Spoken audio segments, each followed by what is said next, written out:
Lord, protect us. May your study be fruitful. May we exert together. May we not quarrel with each other. And may the vision of the teaching bless our lives and the lives of those around us. Lord, let there be peace. Peace. Peace.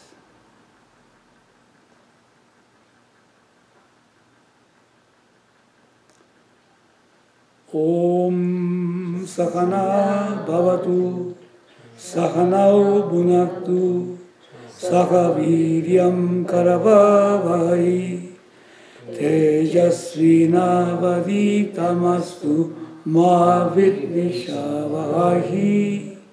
Om Shanti, Shanti, Shanti.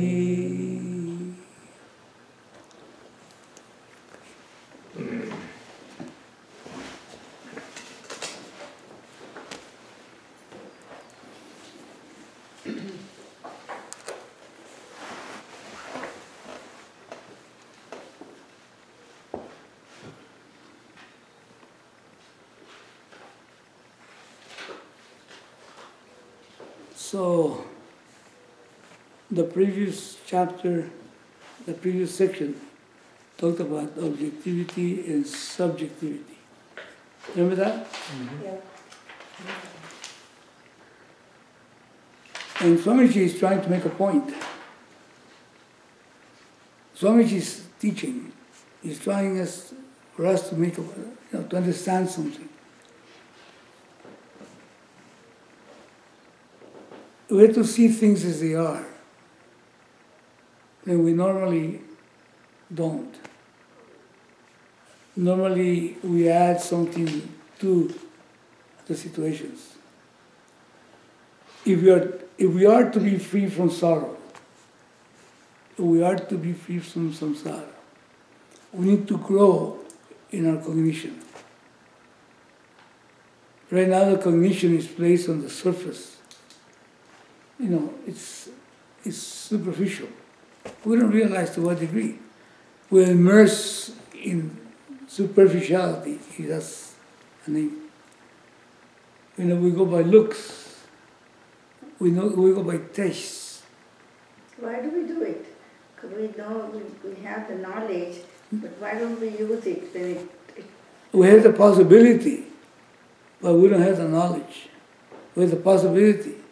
We can talk about it, but then it has not been assimilated. Because forms and names, things and beings and situations seem to be what's going to fulfill us. You see, what overpowers the capacity to be able to be wise is our sense of limitation. We feel empty. And even though we know better, this sense of emptiness takes the best of us. So therefore, our perception is on the outside. So we are ruled by perceptions.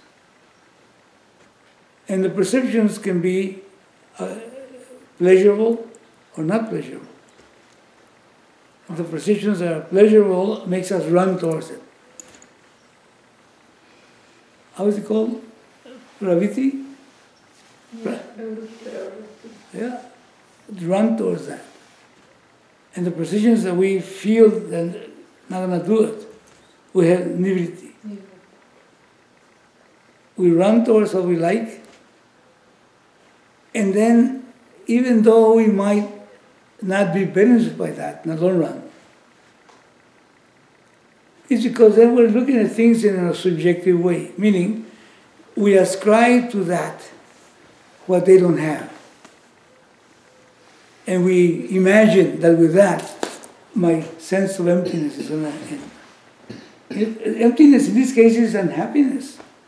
Emptiness is a sense of anger. Emptiness is a sense of I'm not good enough. And this color, this person, this car, this TV set, whatever, that's going to be able to get rid of that sense. It's a sense. And where does that sense come from? That will be. We are human beings. I mean, we got the capacity to discern. But it is not enough. Why? Because the lower aspects of the personality are ruling. The instinctive and the mechanical. That's what's ruling, because we live on the periphery of things. From a standpoint, we have a periphery. The periphery is the skin. And then the periphery makes contact with the peripheral things. Like that. So they try to match each other. Okay, things don't try to get you. Is that right? Because things are, maybe a puppy will. But they don't try to get you. You're the one that gets caught. And it is because of lack of objectivity. And what kind of objectivity? Let's just say I don't have the knowledge that who I am is Brahman, because I've never been exposed to that. But I go on the assumption that there is something wrong with me, and that will fix it. So I'm looking for fixes. Fixes? Fixes. Like the guy that goes into his mother's house when she's not there and takes the jewels and takes it and sells them for cheap in order to get a fix. The fix? Mm-hmm. Yeah. Then things become fixes. And that is something that can be corrected. Even though the person has to say, come on, I am trapped. It seems like everything controls me. I need to just break away from this. And it's enough. That's good enough. I was a child, I was a teenager, and I went crazy doing things. When am I going to stop doing that? The problem is that then, we grow up older. And we're so dependent, on things and beings and situations. Especially if we have children. We expect them to fulfill us. Yeah. So that's the thing. So we know we have the knowledge, as to say, but the knowledge is up here, and this rules, instinctive and mechanical. So the person somehow needs to start thinking, but not thinking of ways of getting this, but thinking of ways of becoming free. There is no dignity in being led by the nose. Is that right? Is there a dignity in that? No. There's no dignity in being led by the nose. And then sometimes you say, oh my God, I did that. Oh my God, I wish I hadn't done it, Or I didn't do this, I was supposed to do, And man, I got in trouble. So, and then you analyze why. And what do you call this? Procrastination, for example. Fear. Or something that is more pleasurable. Watching TV or going to parties or just traveling, taking a cruise and all that stuff. And the bills pile up. Not because I don't have money to pay for them. I don't want to look at it. Procrastination. So all this stuff, we know better. Later on, we get a hangover. Hangover? A hangover with a guilt. Or you get sick. That's it. You want to look good, you get sun. White people do that. Fair-skinned people, they go and try to look darker, and they get in the sun. My God, they get burned up. Pretty soon they have cancer. So we know better. So there's knowledge there. But it doesn't serve its purpose because the knowledge is designed to serve the instinctive and the mechanical. So Swamiji here, driving a point, said, look, living subjectively like that, there's a word in English that says la la land. La la land? What is that? It's like in your dreamland. In dreamland. Yeah. Or walking sleep, or sleepwalking. That's what he's talking about. And he's not trying to put us down. There's a possibility to be objective. There's a possibility that we can, that means growth. To change, to improve the cognitive possibilities, to see through things. He said, well, how do you see through things? You don't have X-ray vision, but you have knowledge. You have the capacity to discern.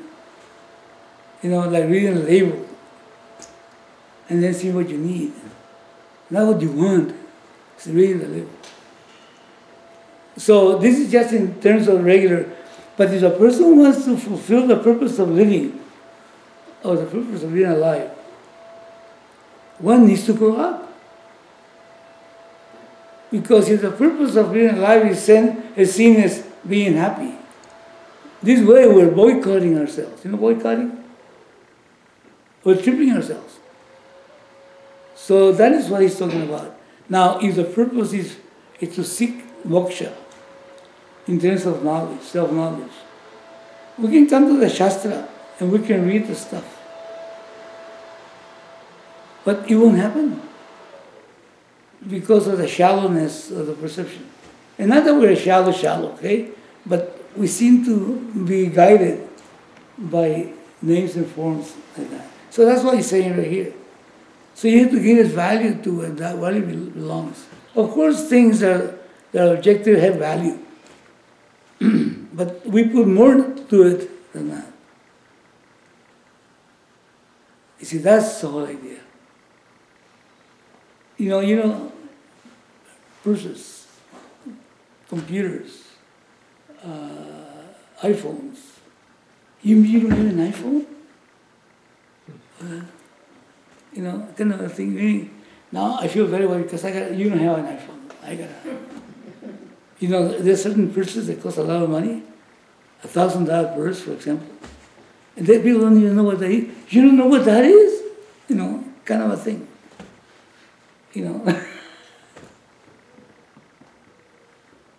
So there's a sense that if I have it, if I know it, I'm something. So you're ascribing to that thing something that somehow makes you be. And if you don't have it, you try to, I know what they are. I really don't know. I don't want to look foolish. So then I lie. Well, I have it, but I give it away. And all kinds of stuff. So that's what Swamiji is talking about, because if, Swamiji says, when I look at a given object, I see that there's a lot of projections involved. Projections means what? To project upon something. Yeah. Therefore, I see these projections for what they are. And I deal with them. In other words, I see through it. I get this. I'm looking at a page ago. I went back. Which page are you beyond? I know. I went back to the previous page. To 939. Yes, I'm reading that little part because it's relating to that. Okay? It says, I can look more objectively at how the object is going to make my life any better than it is now. Doing this again and again is abhyasa.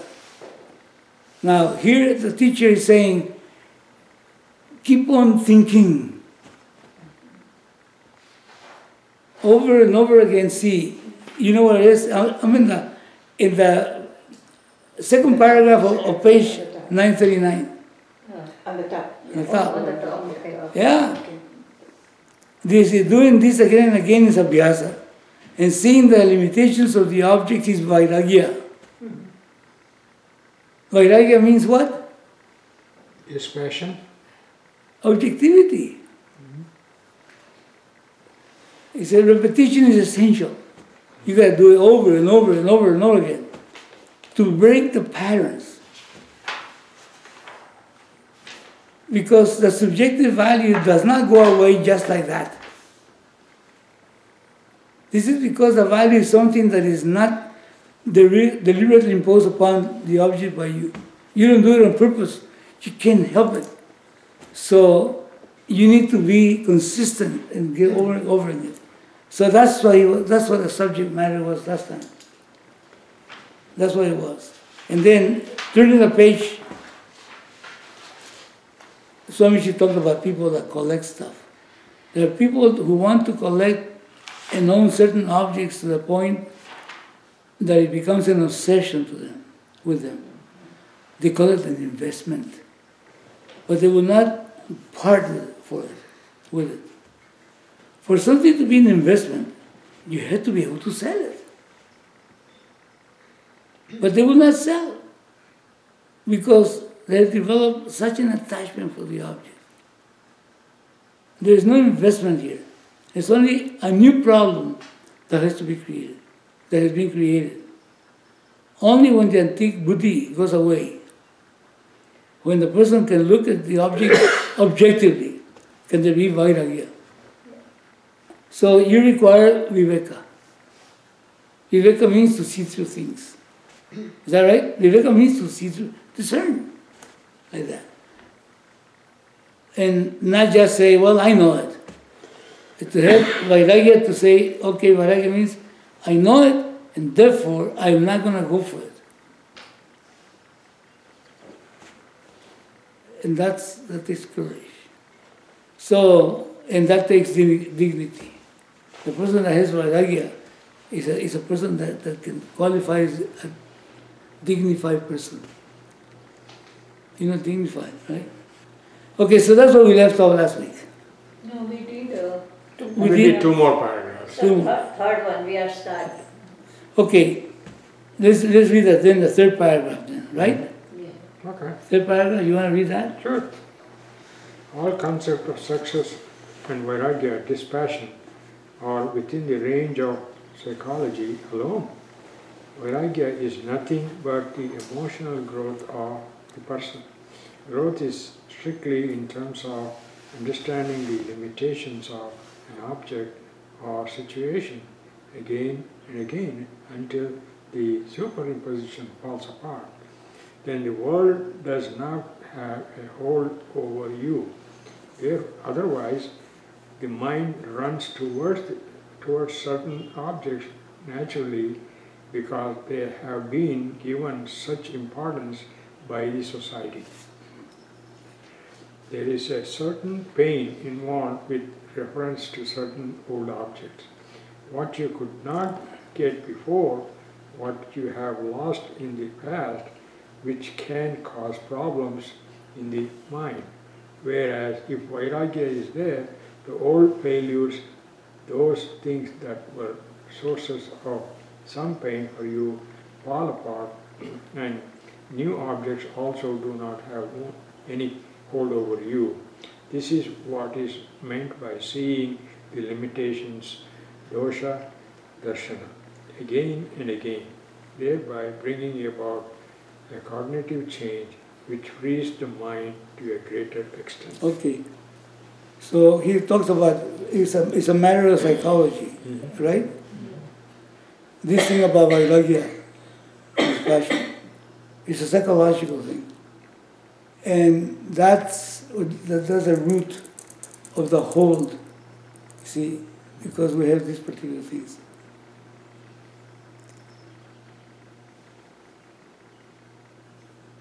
Just imagine the freedom that he's talking about in the second paragraph.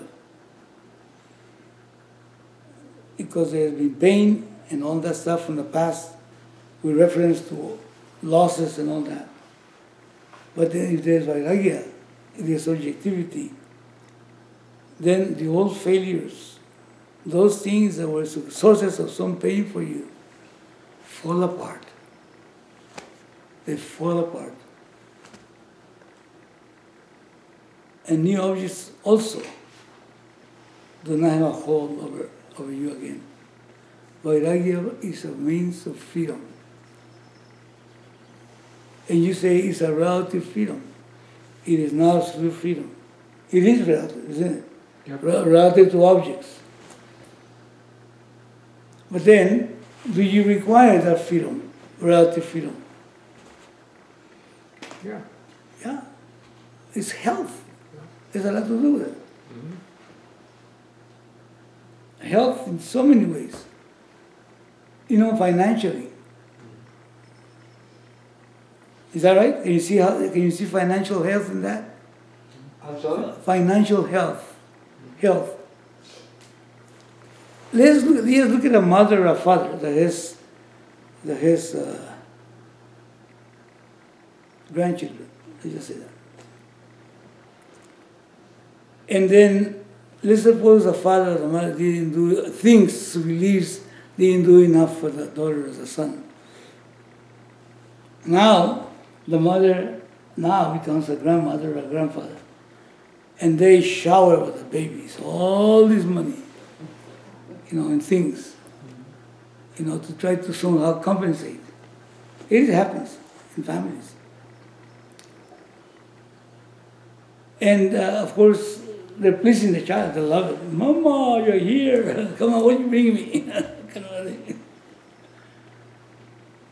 And it's okay to have, but it becomes overwhelming to some people. They just go and do and do and do. And some parents, even their children, they don't want that to happen to the children. The mother, hold it. Mother, father, yes, keep it. Take it easy. Take it easy. Yes, financially, in that standpoint. Because we want to express our love. And there's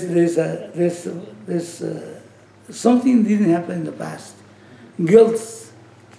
Is that right? Guilt from the past. All this stuff. Now, what about you somehow, those things fall apart, the guilt fall apart. Then you do things, of course, you continue to do it, but you don't do it out of that. So financially, and also in terms of relationships. Healthy relationships.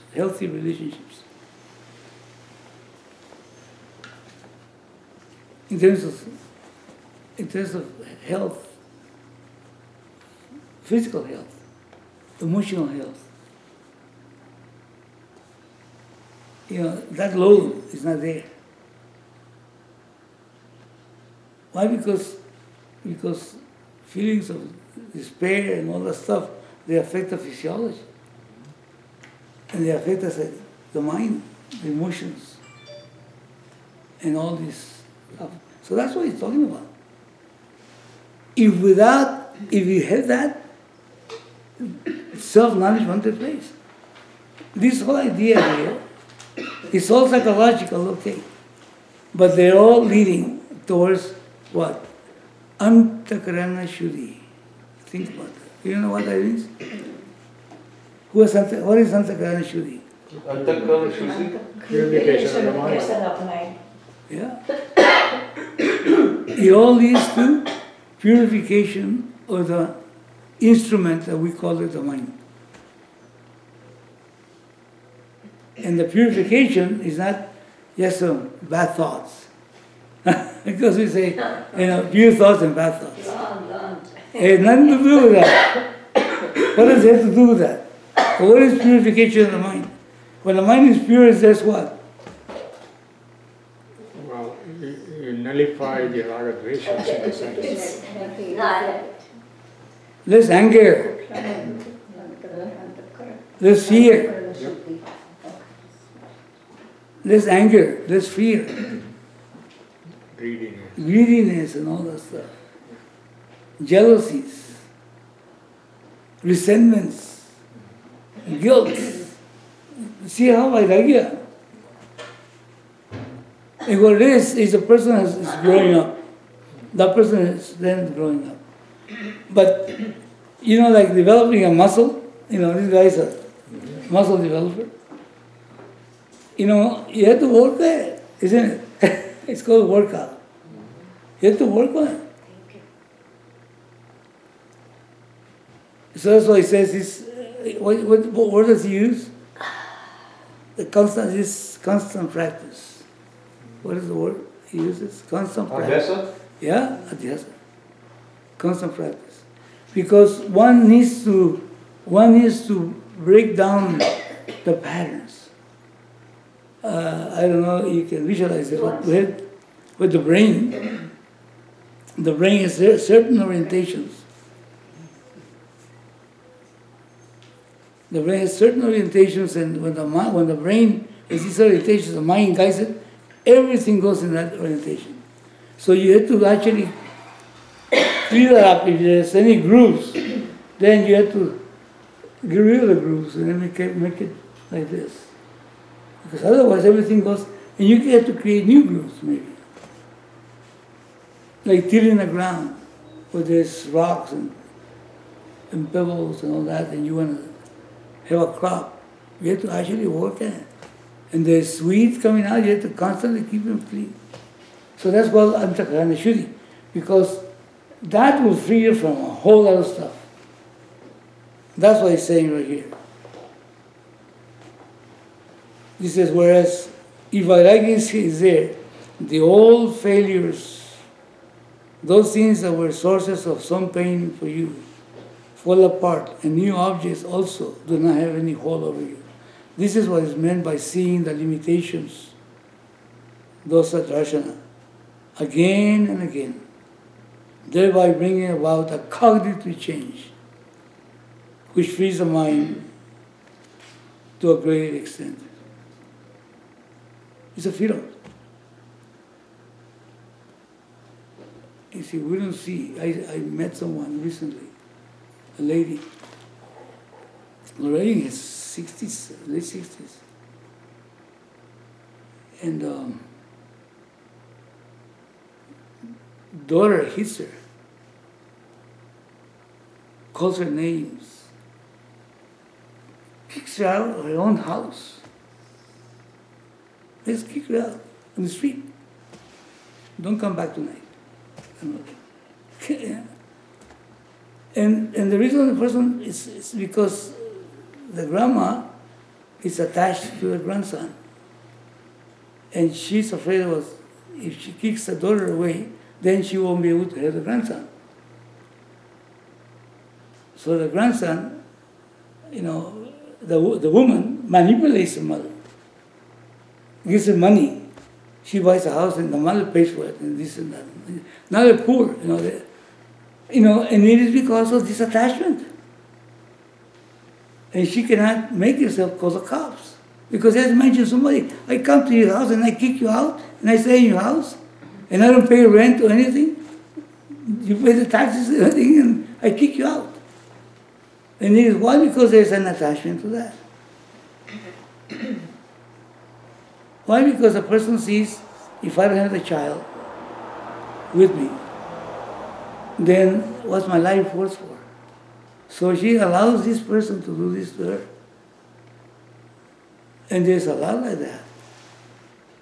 So of course these are extremes.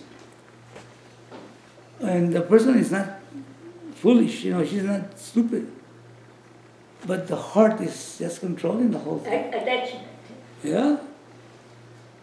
Just controlling the whole thing. It's called violence.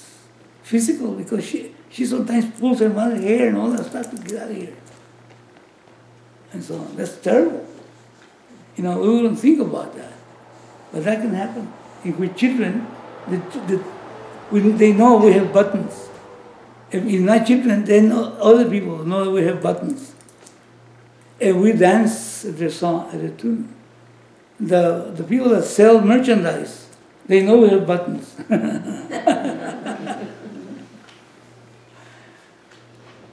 A person, that's why somebody, one time Swami Dayananda You see, a person that has Vairagya is a Swami. I don't know if you know that. A person that has Vairagya is a Swami. Why is he a Swami? Or she, a Swamini? Why? He's a mature person, that's why. Because he doesn't get pushed around by anybody. No buttons. Yeah. There aren't dead buttons, That's correct. There are no buttons. not active. You cannot play with a person like that. Nobody plays with him.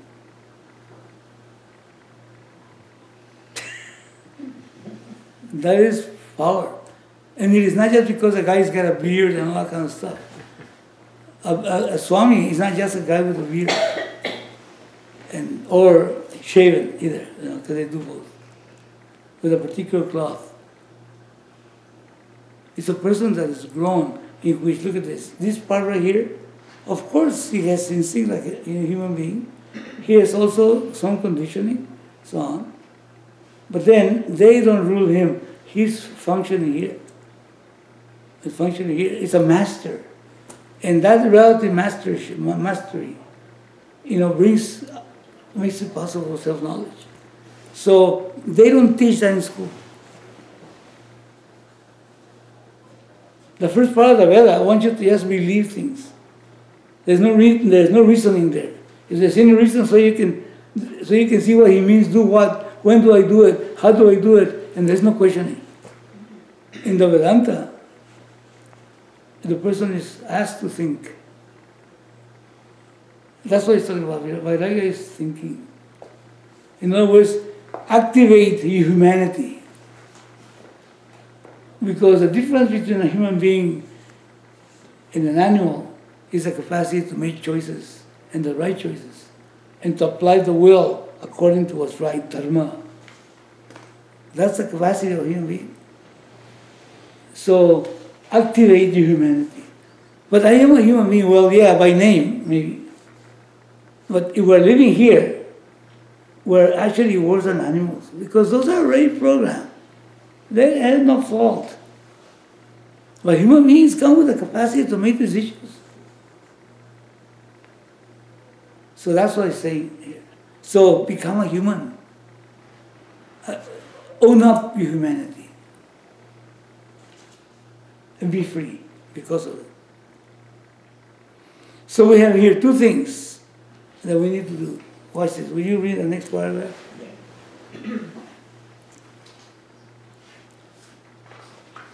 It's a bottom paragraph. Yes. By Abhyasa. By Abhyasa and Vairagya, then the mind can be mastered. Manaha grahiyate. The mind that is always chattering, always preaching, the mind that is in the form of agitation because it is away from the dhyaya, the object of meditation, Atma, this mind, this agitation that is so difficult to master can be mastered. But you cannot simply sit there and expect the mind to take care of itself. You have to pay some attention to it, as Krishna says here. Okay. Any comments here on this one?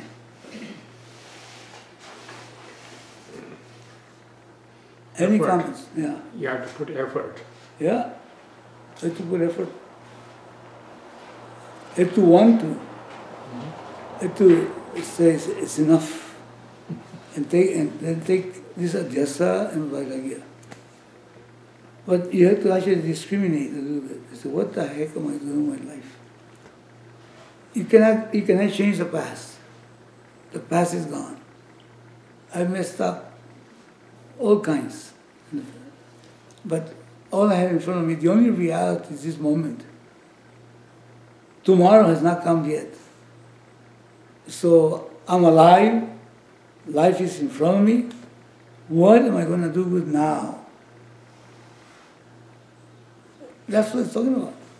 Apply the effort to say, hey, listen.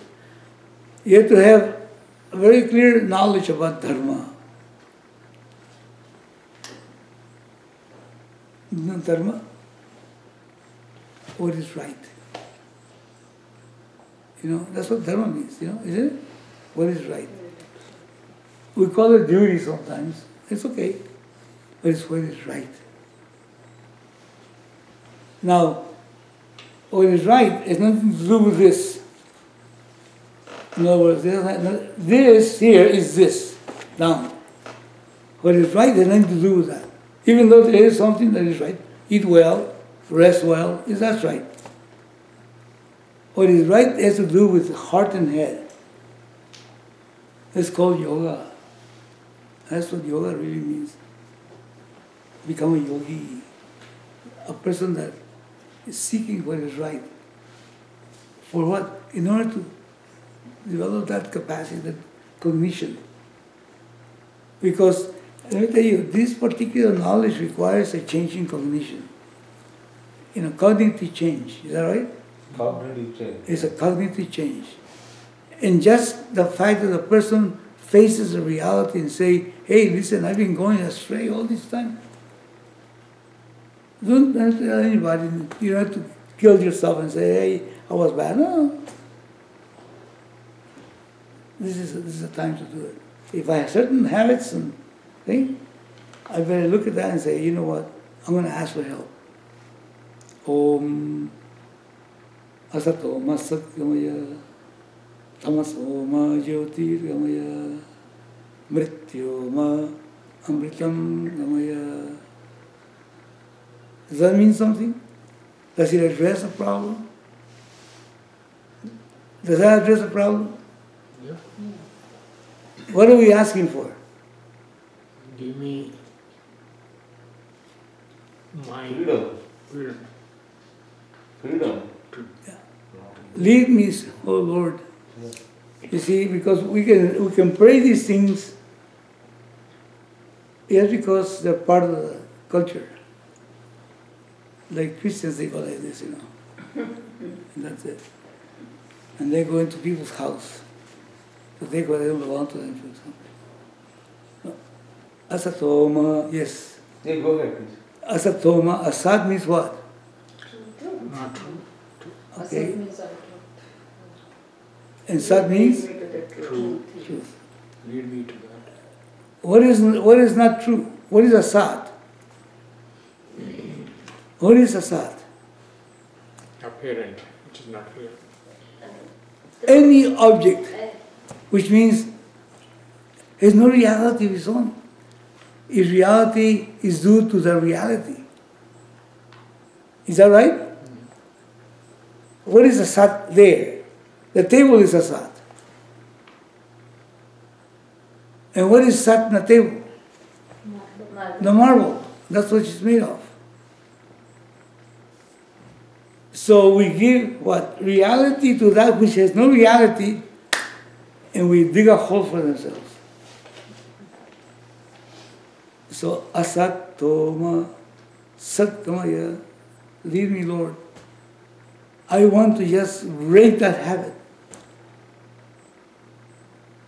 To give something that has no reality really. I have this tendency to do that, and I'm stuck on that. I want to get out of it. Recognition is 50% of the success. Just recognition. So you have to relate it to something. I become upset for anything. I become angry, I become sad, jealous and all this stuff. Pretentious and all that stuff. About something that has no essence in it. The basis. It's called vanity, vacuity. Is that right? Yeah. Asatoma satkamaya. The person who wants looking for freedom in that part of the prayer.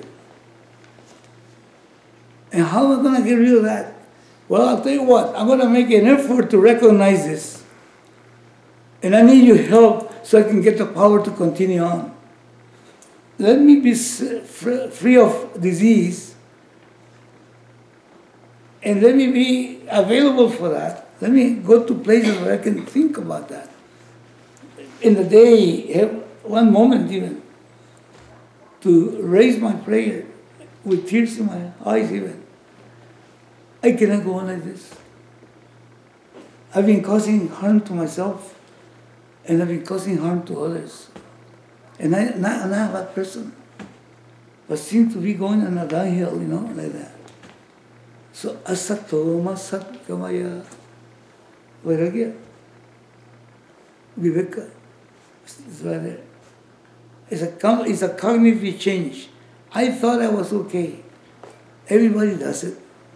My grandmother did it, my mother did it, my brother did it, everybody does it. I'm not going to do it. I cannot afford to do that anymore.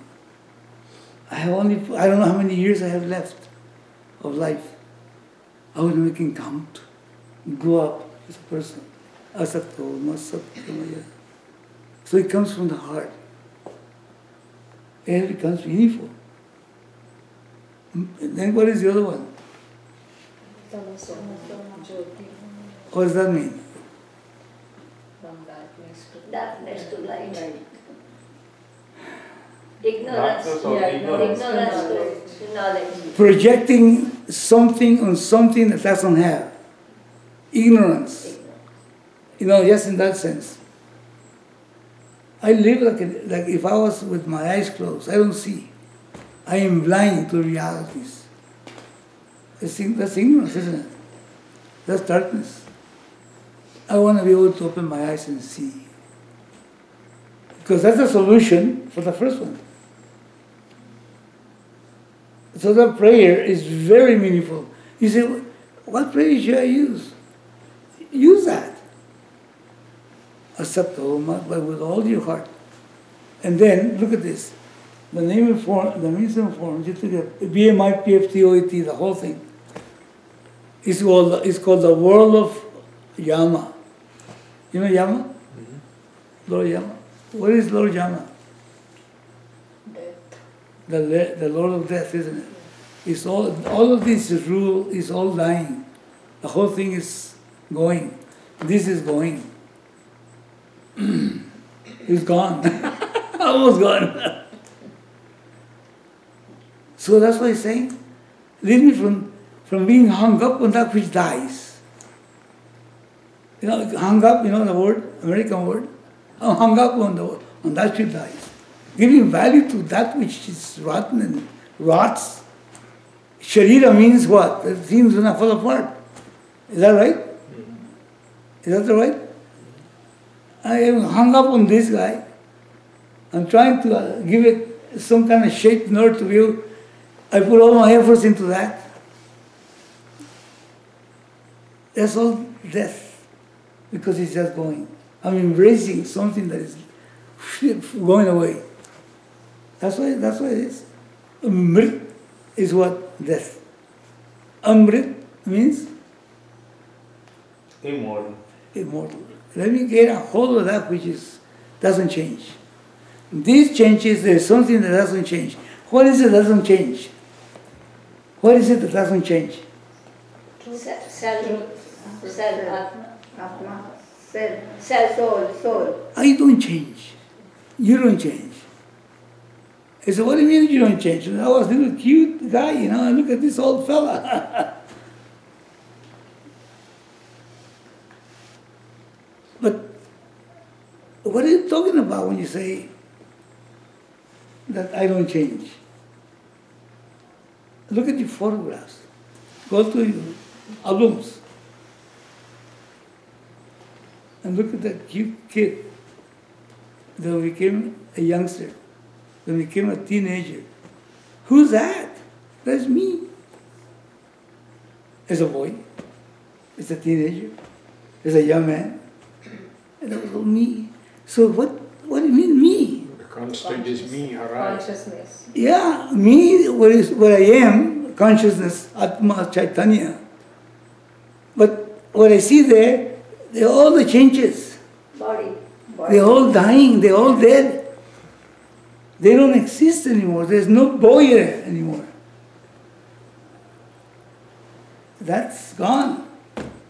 But then, lead me, Lord, from that which dies, so I can recognize that which doesn't die. And that doesn't die is a substratum, the basis of the entire universe. It's called Brahman. And Brahman, Atma is the same. So that's what it is about. But that prayer needs to be accompanied by viveka and Vairagya. Because otherwise it becomes a null prayer. Doesn't do anything. You have to do the work. You have to do the work. I have to do the work. Swami Dayananda says, look, the person's growth, emotional maturity doesn't happen automatically. Of course, you biologically grew up to be an old person. You're lucky that you didn't get run over by a car. But that God took care of it. The biology, the physiological thing, God took care of it. But the emotional part, here we are, older people are still moping, moping. Well, he's gone. But he came moping. I wish he was gone. All this stuff, moping. Another person hung up on the past, hung up on the present, and hung up on the future. That doesn't even exist yet. So the person needs to start using the noodles, as they say here. Use your noodles. Come on, think. Yeah, Swami Dayananda used to say that all the time. Think. Remember that? Think. So that's what he's talking about here. Sometime back, or I think we did it many, many times, we talked about invoking God. And I remember very well that struck in my mind. We invoke so many different devatas. Mm-hmm. For instance, if you want to learn mathematics, you invoke the devata of mathematics. Mm-hmm. And that devata comes and gives you what you want. Yes. You want music, you invoke the god or goddess of music. That comes and gives you things. So this abhyasa is the same thing. You invoke the god of abhyasa, cognitive change, again and again and again, and you get it. You know who is that? Who is that power? Which one of the devatas is that? Ganesha. Lord Ganesha. Ganesha. Yes. Aksharamurti. Yeah. Lord Ganesha. Lakshinamurti. It is a true story of Isaac Newton, the famous guy. Newton. Yes. When he was in school, and I know it because we had a similar arrangement. Teacher used to be like this and the student used to be in a U shape. Mm-hmm. So the number one student was there, then 2, 3 and all those things, and the last number was here. So they were always facing, not by design to face each other, but that's the way it happened to be. Mm-hmm. Teacher here and the U shape here. Mm-hmm.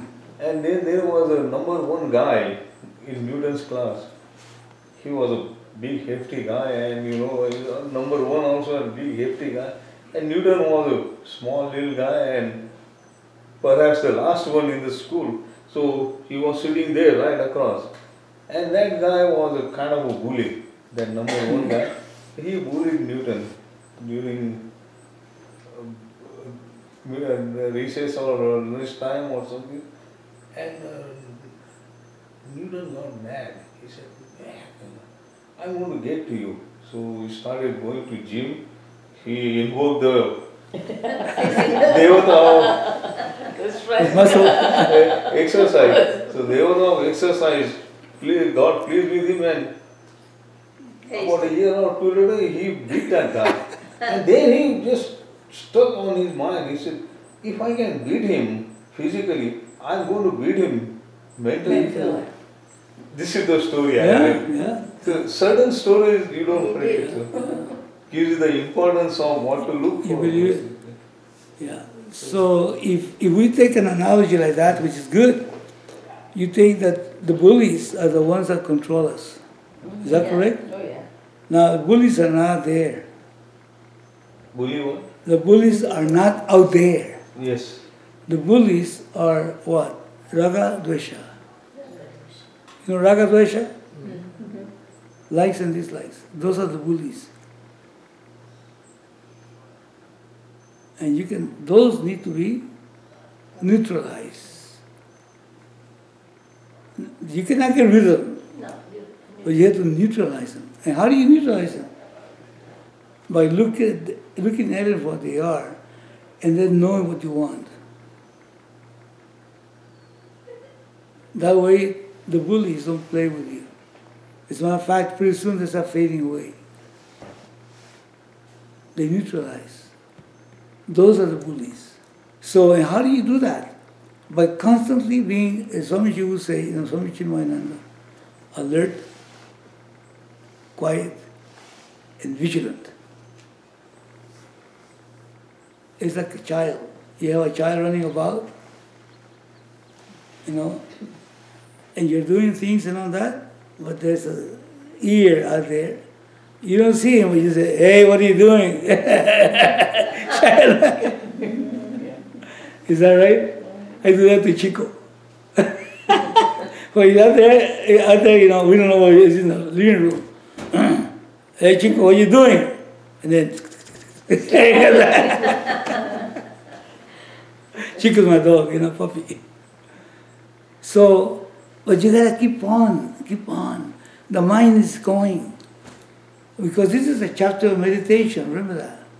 6th chapter, dhyana. 6. This is the 6th chapter, 6. And we're talking about meditation. Is somebody meditate? Is the mind is going all over the place? Is the mind is just going to likes and dislikes and just going that way? Going down this way? What am I going to do tonight? What am I going to read tomorrow? And what did I do yesterday? The mind goes all over the place. Hey, get over here. Hey! You go, hey! And you bring it back. But it has to be accompanied by a prayer. You see, because by oneself, we can only become aware of something, but we need the help of the Lord. We need to invoke that power. And what's the biggest power? Lord, Ishvara, please, you are my creator. I need your help. And you're not out there, you're in me. You're here with me. You're not away from me. Give me a hand. And just recognizing that you're tapping. You're tapping, is that the right word? You're tapping into that power. So the prayer, Om Asato Masat Gamaya, Om Lord, Asato Masat Gamaya, Tamaso Ma Jyotir Gamaya, Mrityo Ma Amritam Gamaya. That's so, you say, but it's just a prayer. Let me tell you. Just as this guy did. Invoke the Devata. Now, look at what Arjuna did. What did Arjuna do? Arjuna, was going to be in a war, and he needed to have all the help he can get because his army was not as big as Duryodhana's, I hear. And then, when he was asleep, remember the story? And then Duryodhana and him came to his bed, waiting for him to wake up. And then when he woke up, he said, "Hey, what do you guys want?" So Duryodhana was right there. He says, "Hey, look, I want your army, come on." I said, "Well, let me give you a choice to Arjuna first." I saw him first. What did you get? Krishna. I want you. But what about my army? I don't want your army, I want you. If I get you, I get everything. I can't lose if I get you. So he left the tent happy. And even Duryodhana left happy. The fool! He's going to have somebody to feed, and all that. I got a whole army with weapons and everything. You see the idea? You see, is Shraddha in the Lord. Just like this guy has Shraddha, something will happen. Invoke the Lord. Of what? Of muscle. So the prayer is very powerful.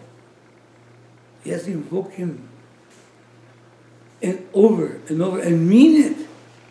And in other words, a prayer, let's say, for example, if I go to the bank, I go for money. So my request, my prayer is for money because I need money to pay the rent, right? If I go to a restaurant, I invoke what? Food. So I have to be, if I go there and they, hey, please, to both of them, the please, the request is relative to something that I need. Is that correct? When I go to the restaurant, I don't say, hey, money. When I say please, I want food. When I go to the bank, I say money. So if I'm going to sit and pray, I better then recognize what I want. I'm stuck in asat, in the given level of sat. And that's got me by the nose. I want to be free. And how am I going to get free? Please, may I be guided to what is true. I'm stuck in ignorance. I want to understand. I need understanding. So I ask for understanding. So if I'm going to ask the Lord, I better know exactly. I'm relating the petition to the need. Not just say it mechanically. Otherwise, it doesn't do anything. You might get some punya maybe because you prayed. And you might go to heaven if there is such a thing as heaven. Because you did it every day. But that's not the point. It's not mechanical. Something has to be very dynamic, very conscious. And that in itself becomes a meditation. You don't have to sit there for 2 hours, an hour and a half, sitting there. You better be deliberate and conscious of what you want. There's a focus. Single-minded. People think that single-minded means to put the eye between the nose. You concentrate on the nose. Single-pointedness means I go to the bank, I want money. I go to the restaurant, I want food. I sit to contemplate and pray, I ask for what? For freedom. It is a focus on that. Know what it is, and don't stay there too long. That's what a friend of mine said. You put roadblocks in life. You make a pause in the course of when you sit to eat, when you wake up in the morning, before you go to sleep. You put a roadblock and remember Him. And then seek what? Freedom. And how? Om Asato Asat Kamaya. Say in English even, if it makes more sense. I change it a little bit sometimes. But the prayer is the same. And in Spanish, we do the prayer exactly the same, but then we say in Spanish. Here, we don't let us do it in English, because otherwise it becomes mechanical. I did it, and not just in Sanskrit. I don't even know Sanskrit like that. So, we say it in English also. Otherwise, it becomes just another chore. Let's get through with it. Okay, let's do the prayer. That's it. Get it over it. Right, get it over with. Okay, let's get to study. This is a spirituality. The rest of it is just a lot of things hanging, that's all. Okay, I think I extended it quite a bit, but I thought we better dive into this because our life depends on it. Not that we're going to die, we don't do it, but we're dead and we don't do it. You know what? We're dead and we don't do it. And dead to the realities. We're not there. We're sucked in by the situations. And that is not life. So anyway, Adhyasa Vairagya. By Adhyasa and Vairagya, then the mind can be mastered. You will become a Swami. Manaha Gita. This is a mind that is always chattering, always preaching. The mind that is in the form of agitation because it is away from dvesha, the aya, the object of meditation, atma. Atma is the object of meditation, okay? Then this mind, this agitator, that is so difficult to master, can be mastered. You got a book, underline that, and believe it. It can be mastered.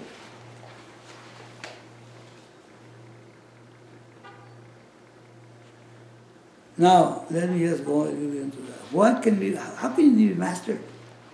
Can you think about a locomotive, and huge as it is, with all that steel, or whatever they're made of, iron? Steam moves it. In the karana is what? The steam. The steam you cannot even see sometimes. But that steam,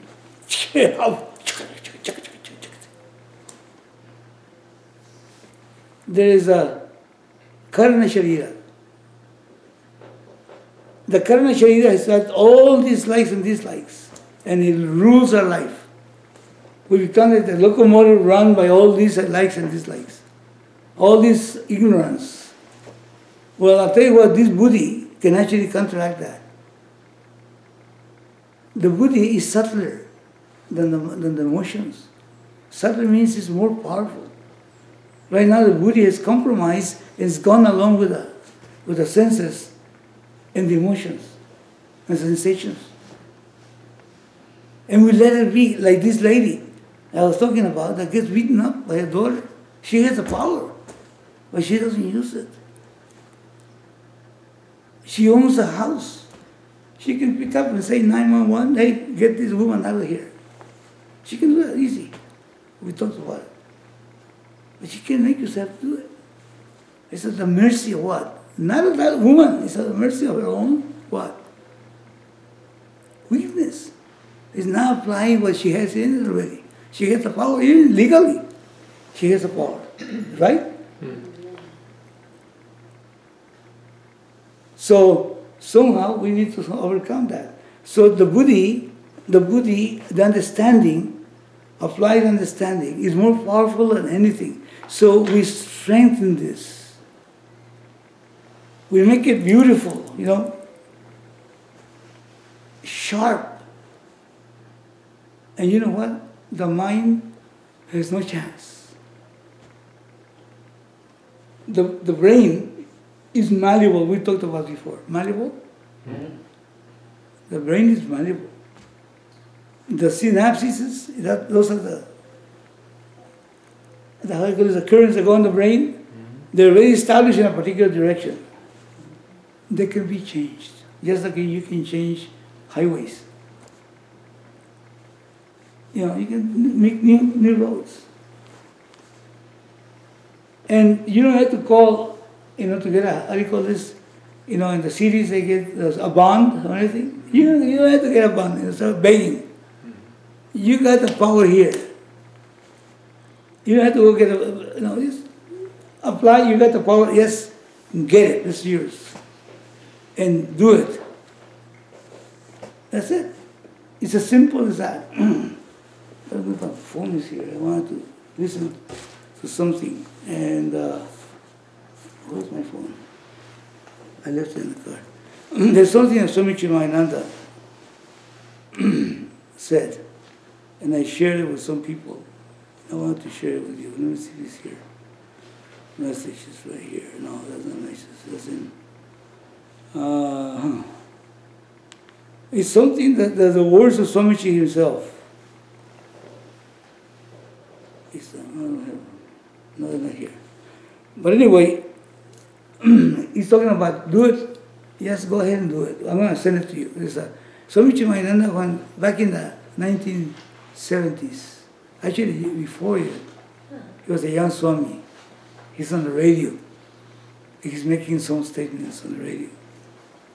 And you hear his voice in a beautiful way because he has this beautiful diction. And he gives this message to people about, go ahead and do it, my God.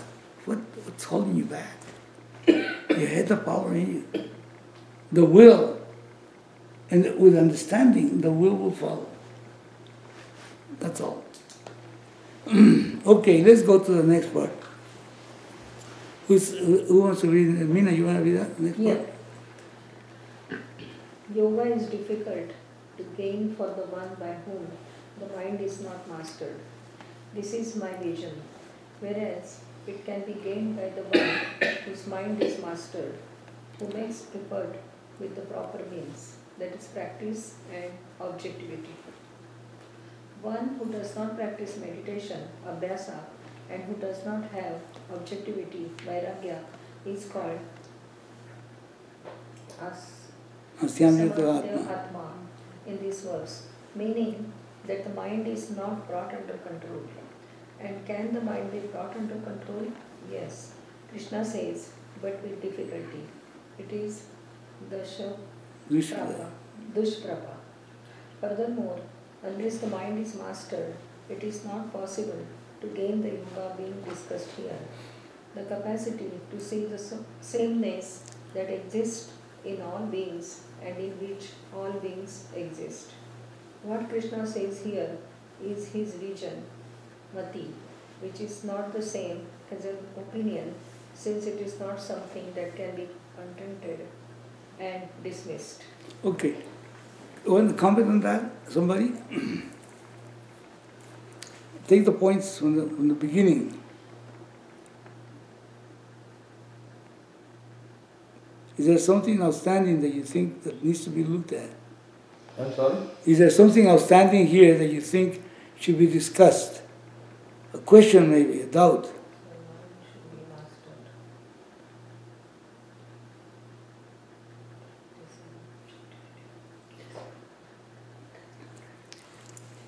Focus on the word sameness. Is there a way of the word sameness there? I think Sameness. in the beginning of the thing, that he is the same like me, and my sukha and dukkha are the same as his sukha and dukkha. Okay. That's what. That's what it's saying here. This is the capacity to see the sameness that exists in all beings and in which all beings exist. What is he talking about?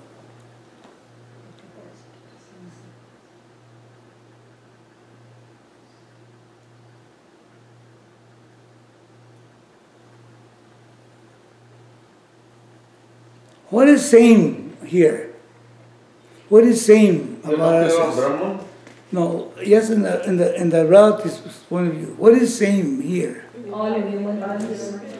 All human beings. Yeah, well, human beings. There's no Mexicans, there's no Indians, there's no women, there's no... You're all the same. You see that? There's no young, there's no old. There's no teacher, there's no student. Is that right? Now, that is one level. You see, that means undressing oneself. Not undressing oneself, but you cannot see sameness unless you recognize sameness in you. Is that right? In that respect, you have to see the humanity in you in order to be able to see the humanity in others. We talk about ragadveshas and so on. People don't want to be hurt, the dharma. Everyone has the same dharma. Meaning what? It is an order that is like a, that everybody wants the same thing. They want to be happy inside their heart, like I want to be happy. I want to be respected. They all want to be respected. The sameness. That requires what? Master. Thinking. Thinking. It does require thinking. Now, prejudice. You know prejudice? To put somebody down, discrimination. To look at somebody as below you, or somebody is above you. Racial or intellectual, and all that. You have to actually bring tabla rasa. Hey, listen, that person puts his pants on in the morning, I do. It's all human beings. Now, of course, because of history, you can say that, but you have to always recognize that behind that person, there's a person like you. Regardless of the color of the skin, regardless of age, regardless of power, whatever, or lack of power. That is one thing that requires The person has to be able to pierce through that, to melt the differences. That's what he's talking about. The capacity to see the sameness that exists in all beings and in which all beings exist. Now, what is it relating to now?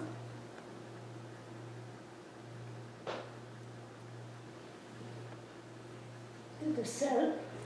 At Brahman, Ishvara. That's why you guys go like this. Namaskar. Namaste. You're not doing it to the body. You're doing it to the what? Atma, Brahman. So, how do you do that? It's a recognition, isn't it? Isn't it a cognitive thing? Now, if the mind goes astray and just looks at the shape, and it tends to go that way, then stop praying.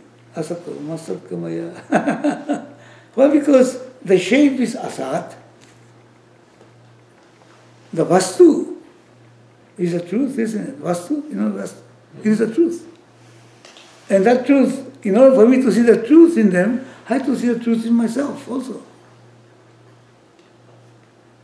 Just like in order to see the humanity in you, I have to see the humanity in me. There's a common denominator. So that capacity to be able to go beyond the form. Of course, you can look at the snake and you can see a deer. They're different. They have different swadharmas. Each one has their own. This will bite me, kill me. That one there, is cute. And you keep your distance, but then you respect that also. Why? Because there's no difference in you essentially, in all living beings. That's what he's talking about. Isn't it? Is he saying all living beings? In all beings. Isn't a snake a being? Mm-hmm. Now, the snake is as a being.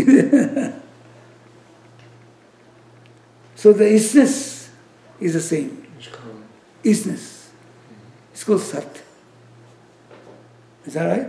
The isness is the same. Even things have isness.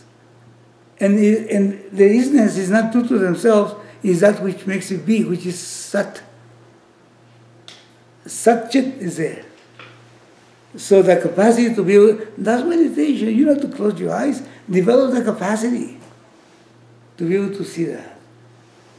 When you're alive, when you're walking, when you're thinking, when you're relating, and so on. But then you do the exercise of practice as a abhyasa. In a few minutes in the course of the day, and just bring that notion, and then let that grow in you, and then go on and do your duties. And you'll see how little by little the pressure that you have, thinking of this guy and that guy, that thing starts appearing. You deal with the person as he or she is. You see, you can think that the girl is depictable. The woman that is making life miserable for this lady, for this mother, which is now grandmother. The story I gave was this woman that beats her mother. She hits her and kicks her out of the house and takes all her money. And she doesn't. She makes money, but she keeps it for herself. And she uses her mother's money. Now, is that depictable? Yeah. However, there's a reason. There's a logic behind it. That's the program she has, because her grandmother used to do that to her mother. And that is a pattern that she learned, to look down at her mother, because her grandmother used to just pull the hair to her daughter and everything else, and the daughter, because of the respect, she didn't say anything. Well, the daughter is picking it up, and now she's doing it. But not only that, she's very insecure. Insecurity does that. And she wants to have control over others, and that is something that is a bleeding heart that is doing those ugly things. And now you can relate to the terrible woman that does that to her mother. But you have to relate to the person that is there, that somehow it distorted the reality to the point that she's alone, she's by herself. Nobody wants her, children don't want her. Is there someone to hate? No, it's someone to have compassion for. You see the idea? Now you're making something a vision. I say, how can you have compassion for somebody like that? Well, she's got a wound, a bad wound. Number one, the upbringing. Number two, her feelings, how she feels about herself. And she can be also exonerated from that if she gets help. But she needs to ask for it. But even if she doesn't ask for it, she still is a person besides anything else, besides the behavior. And you cannot look at her with hate. You can see with compassion. You see the idea? So you break the form. The form is the attitude, the behavior, and the look, and whatever. And you look at the person. There's always a logic behind everything. And then you say, there go I. If it wasn't for the grace of God, I could have been the same. For some reason, the Lord, or whatever is the laws, the laws of the universe, I didn't get to have that experience. You see the idea? So you can just, that's contemplation, oh my God. What good does it do to me to just go and sit and meditate, Hari Om, Hari Om, Hari Om, Namah Shivaya, Om Namah Shivaya, get out of there and start judging people. Yeah. You know Mala Japa? You know what Mala Japa is? Yeah. You know how Swami Dayananda taught us how to do Mala Japa? You know there's a way to do Mala Japa. Concentration, right? You put the Mala, they hang here on this finger. Right. And then from here you go until you reach the middle, and then you turn around, you come around, isn't it? Never use your finger, index finger, because that's a finger they use to point to it. Yeah. This is the finger that goes here. This, yeah.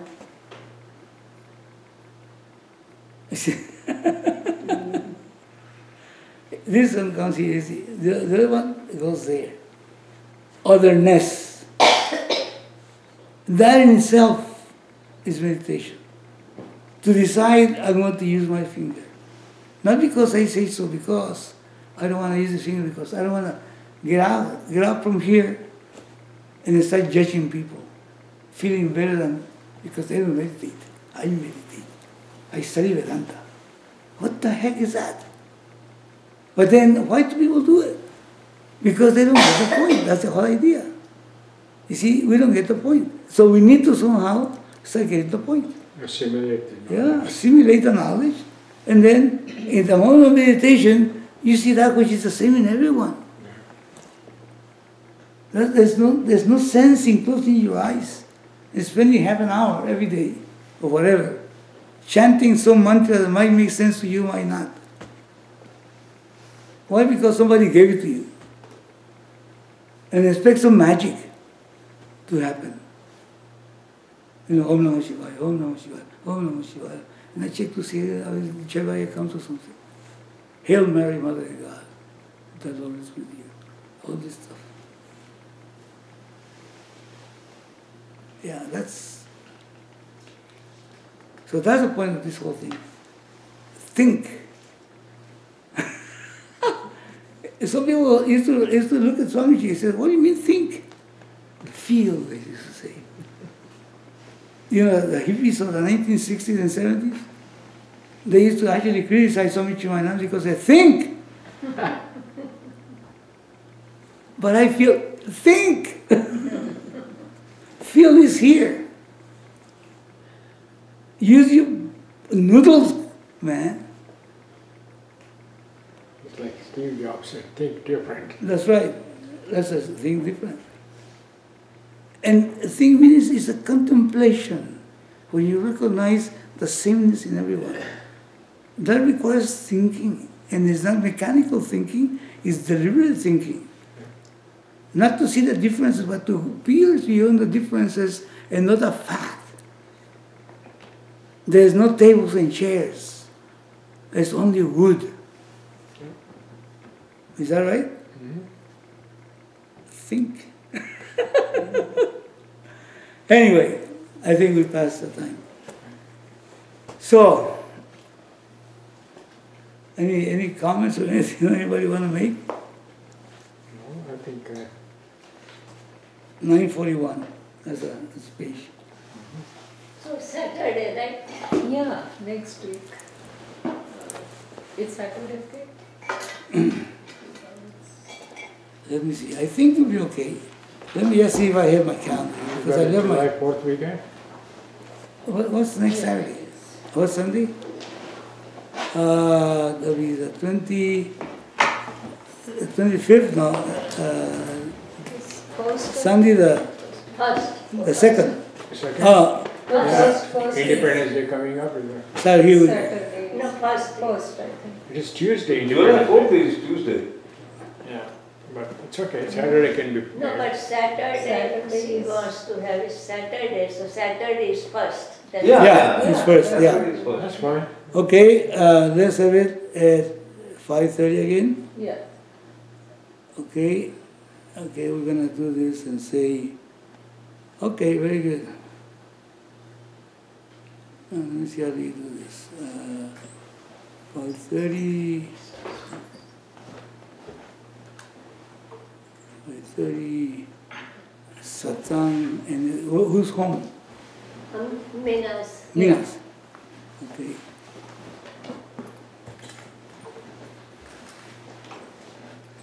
Minas Satsang.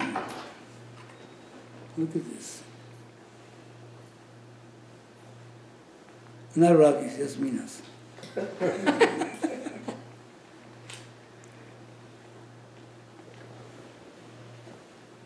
Sorry about that. Okay. Here we are. At it. 5:30, yes. Okay.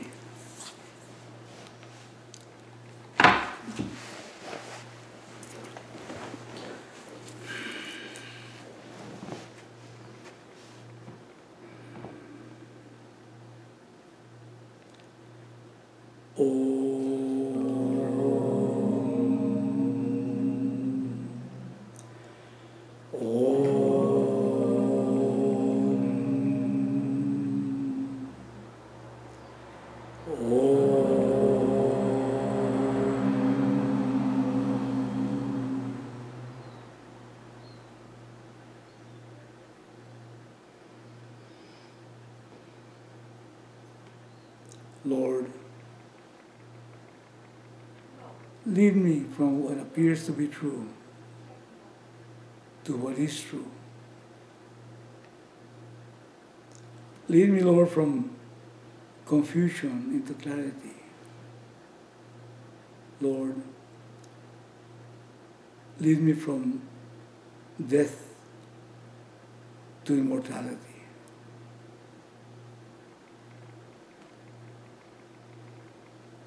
Lord, that is whole. This is whole. From that whole, this whole became manifest. And if, with understanding, we were to take away this whole from that whole, what would remain would again be only the whole. Lord, let there be peace. Peace, peace.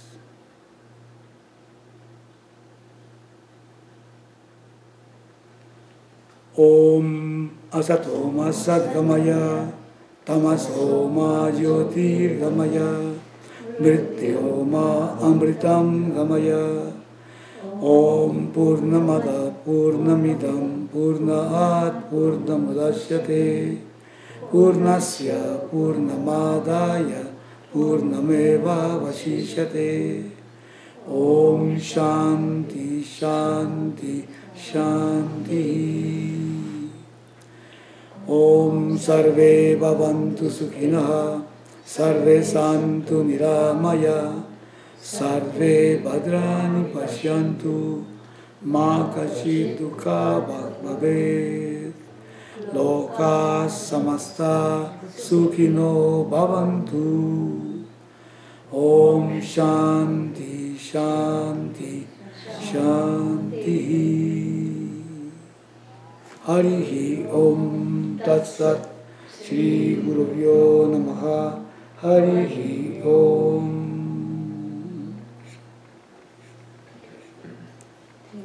Thank you. All right. Good. You did it.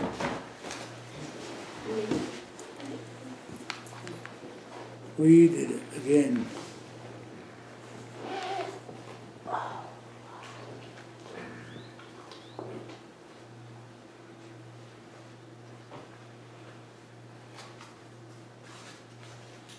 Mother, can you bring that water? Later, I will. This is yours. Mala. Oh, yeah. Okay, thank you. Ben is like that. Yeah, Ben is like